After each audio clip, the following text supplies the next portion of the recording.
کائنات بنی ہے ان کا ادب کتنا ہوگا، ان کا احترام کتنا ہوگا.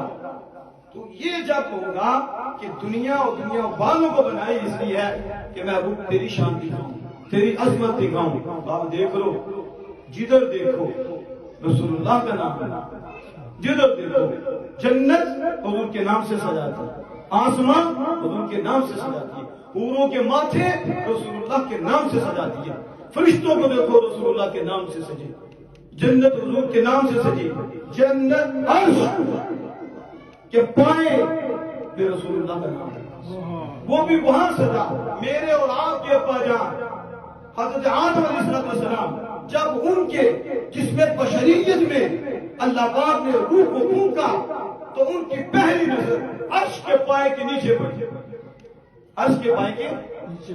میں آپ سے پوچھتا ہوں، دائیں کیوں نہیں پڑی، بائیں کیوں نہیں پڑی؟ روح جب پڑی، روح جب پھونکی اللہ پاک نے تو آدم علیہ السلام نے نہ دائیں دیکھا نہ بائیں دیکھا نہ پیچھے دیکھا. فوق کیوں دیکھا، اوپر کیوں دیکھا؟ وہ مالک ہے، اس کی حکمتوں کو کون جانے، اس کی حکمتوں کو کون جان سکتا ہے؟ وہ حکیم ہے. لیکن کچھ تو سمجھ علماء کو آئی، انہوں نے ہمیں بتلائی. وہ کیا تھا؟ کہاں وہاں اللہ اس کے رسول کا نام تھا، اللہ اس کے رسول کا حدیث پاک میں موجود ہے. عرش کے پائے پہ اللہ کا نام بھی اور رسول اللہ کا نام بھی تھا. اللہ نے نہ نظر ادھر پڑھنے دی نہ نظر ادھر پڑھنے دی. آدم علیہ السلام نے روح پھونکی اور ان کی نظر آمینہ کے لال کے نام پہ ڈلوائی. کیوں؟ تاکہ آدم کو بھی پتہ چل جائے یہ جو میرے نام کے ساتھ ہیں یہی میرے ساتھ ہیں، اور ان کا یہی مقام ہے جو آج نظر آ رہا ہے. ہم نے لا الہ الا اللہ محمد رسول اللہ کہہ کے بتا دیا ہے کہ اللہ اللہ ہے اور محمد محمد ہے، لیکن درمیان میں باؤ ڈال کے خیریت نہیں کی کہ محمد اور ہے اور ہم اور ہیں. لا الہ الا اللہ کے فوراً بعد محمد رسول اللہ. آدم دیکھ لو تم نہیں ہو درمیان میں.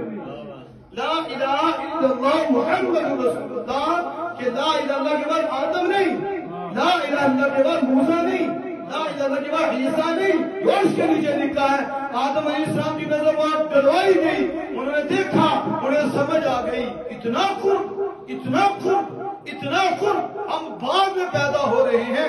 اور اس آقا کا نام اللہ نے اپنے نام کے ساتھ وہاں عرش کے پائے کے نیچے لکھ دیا.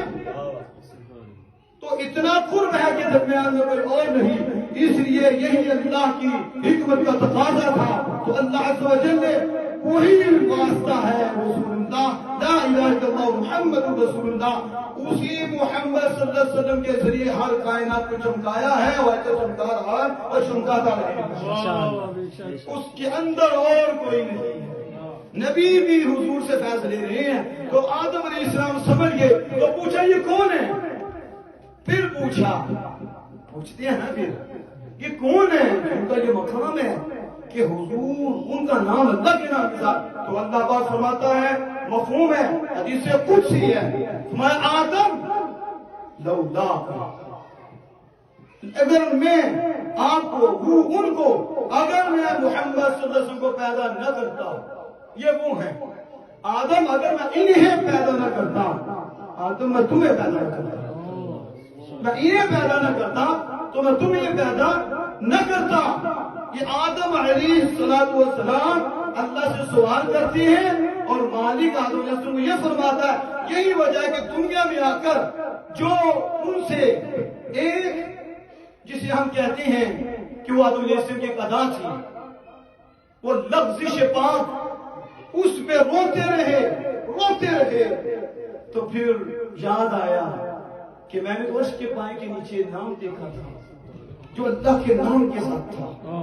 تو وہ اللہ کو کتنا پیارا ہے، وہ کتنا اونچا ہے، کیا مقام ہے. تو کہا مالک اسی نام کے ساتھ، اسی نام کے. آدم تو نے کیسے پہچانا؟ اللہ کو پتا ہے، لیکن مالک یاروں کی باتیں آگے بتاتا ہے. کیوں؟ محب جو ہوتا ہے وہ چاہتے ہی یہ ہے کہ محبوب کی عزت ہو، محبوب کی شان بیان کی جائے. وہ کیسے محب ہے جو کہے میرے محبوب میں یہ نہیں ہے، میرے محبوب میں یہ نہیں ہے، میرے محبوب میں یہ نہیں ہے، یہ محب نہیں ہے، یہ جھوٹے ہیں۔ جو کسی کا ہو جاتا ہے وہ کہتا سارا کچھ میرا محبوب اور کچھ بھی نہیں۔ یہ محبت کا تقاضا ہے، اللہ کی محبت ہے اپنے محبوب سے، اس لیے مالک نے ساری دنیا بنائی محبوب کے لیے، اور پھر جو بھی آیا وہ حضور کی شانیں بیان کرتا رہا، اللہ خود ہی کرواتا رہا، اور اللہ عز و جل بھی کروانے کے انداز بھی عجیب عجیب ہے۔